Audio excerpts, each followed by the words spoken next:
Hello there, and of course, Merry Christmas, Happy Hanukkah, or Happy Kwanzaa, whatever applies to you. Welcome to the weekly Outside Views magazine on the politics of the EU. The European gas price cap has now also been formally decided. The corresponding legal text was adopted by the EU states in a written procedure on Thursday. They also decided on an emergency regulation for faster approvals, for example, for solar and wind systems. The responsible ministers had already agreed on both on Monday. They had been arguing for months about the gas price cap. Germany, in particular, had reservations, but ultimately agreed. The instrument will come into force on February 15th and will be valid for 1 year. The gas price cap is intended to limit the price in European wholesale under certain conditions if it exceeds €180 per megawatt hour at the TTF trading venue. If the mechanism is triggered, the price will be capped at a maximum of €35 per megawatt hour above the international price for liquefied natural gas or LNG. The project basically affects major customers who trade on the TTF, not the end consumers such as the gas price break of the federal government. The emergency regulation for accelerated approvals of renewable energy projects is to apply for 1.5 years. In a dispute with luxury shoe designer Louboutin over the protection of intellectual property, the online giant Amazon suffered a defeat at the European Court of Justice, the ECJ. Under certain circumstances, Amazon can be held responsible for trademark infringements by third parties. The judges announced this on Thursday in Luxembourg. Louboutin's most well-known goods are elegant red-soled women's shoes. The Frenchman has registered the red color of the outsole as a protected trademark in the EU, among other places. However, Amazon regularly shows advertisements for shoes with red soles, which Louboutin claims are being marketed by third parties without its consent. The designer also sees his trademark rights being violated by Amazon and has therefore sued the company in Belgium and Luxembourg. The crux of the matter was whether the operator of an online marketplace like Amazon is directly liable for the infringement of trademark rights, even if a third party reports it. The ECJ now confirmed this. If the users of the website had the impression that the shoes were being sold in Amazon's name and on its account, it could be assumed that Amazon was using Louboutin's registered mark themselves. This is the case, among other things, if Amazon designs all advertisements on the website in a uniform manner, also presents its own retailer logo on the advertisements of third-party sellers and stores, and dispatches the shoes. It is up to the national courts to decide whether a trademark infringement actually exists in the specific case. Anyone who has become ill from polluted air cannot claim compensation from the state. The European Court of Justice, the ECJ, decided on Thursday in Luxembourg. European air quality directives do not give individuals any rights that could lead to damages, the judges said, and in this case it was expected. However, EU countries may be liable under national rules. The ECJ expressly did not rule this out, and the ECJ also recalled that individuals must have the right to demand measures for better air from the authorities. These include, for example, air pollution control plans or diesel driving bans. Therefore, the German Environmental Aid, which has been suing for better air for years, still took the verdict as a good sign. We now feel confirmed that our previous lawsuit strategy for enforcing clean air has been expressly confirmed, namely that citizens have the right to sue for necessary measures, said the DUH Managing Director Jürgen Resch to the German press agency. Although the ECJ ruled against compensation in this case, it does not doesn't rule this out in other cases. The background to the judgment is the lawsuit filed by a Parisian. He is demanding €21 million in damages from the French state because the increasing air pollution in the Paris metropolitan area has damaged his health. In his opinion, the state must be liable because it has not ensured that EU-wide limit values are observed. The Advocate General at the ECJ shared this opinion it was a few months ago.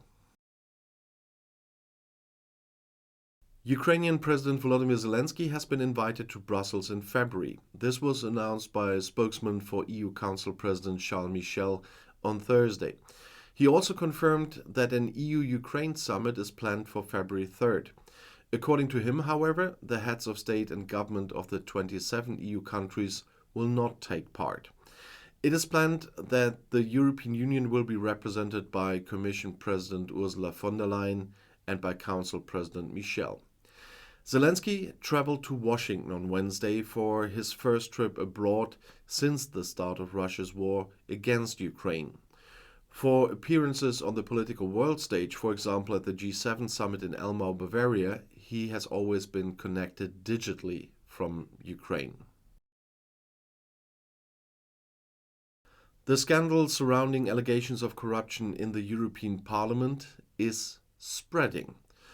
The General Secretary of the International Trade Union Federation, the ITUC, Luca Visentini, was suspended on Wednesday until March 11th because of possible connections to the allegations against the deposed parliamentary vice president Eva Kaili. Then the case should be evaluated, said the organization. Visentini declared he was innocent. Kaili is suspected of having received money from Qatar in order to influence parliament in favor of the Arab state. Qatar is internationally criticized, among other things, because of the living conditions for guest workers. Of course, Qatar's government denies the allegations. Visentini was one of 6 people questioned by Belgian public prosecutors about the allegations. However, he's not one of the 4 suspects who investigators accuse of venality. However, he admitted receiving a donation of 50,000 euros from the non-governmental organization Fight Against Impunity. The organization was founded by 2 people who are among the 4 suspects whom the public prosecutor's office accuses of corruption. Visentini said the donation was not subject to any conditions. In addition, his position on Qatar has not changed. Pressure on the oil-rich country should be maintained to improve working conditions. In the dispute over Colombian tariffs on frozen fries from Germany, Belgium and the Netherlands, the EU says it has won a final victory. Arbitrators from the World Trade Organization, the WTO, have finally confirmed that the tariffs imposed by the South American country violate WTO rules and unjustifiably restrict access to the Colombian market. That's what the EU Commission announced in Brussels on Wednesday. The decision is a win for European producers and affects frozen fries exports worth well over 20 million euros a year. According to EU information, Colombia must now bring its customs rules in line with the verdict of the arbitrators. If the country refuses, the EU could seek permission to impose retaliatory tariffs. Germany is to receive around 155 million euros in funding from the EU budget for the expansion of railway lines for military use.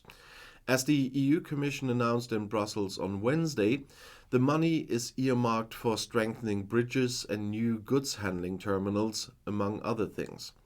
It is also intended to improve freight connections to Ukraine, which, due to Russian war of aggression, can no longer conduct its trade via its large Black Sea ports as before.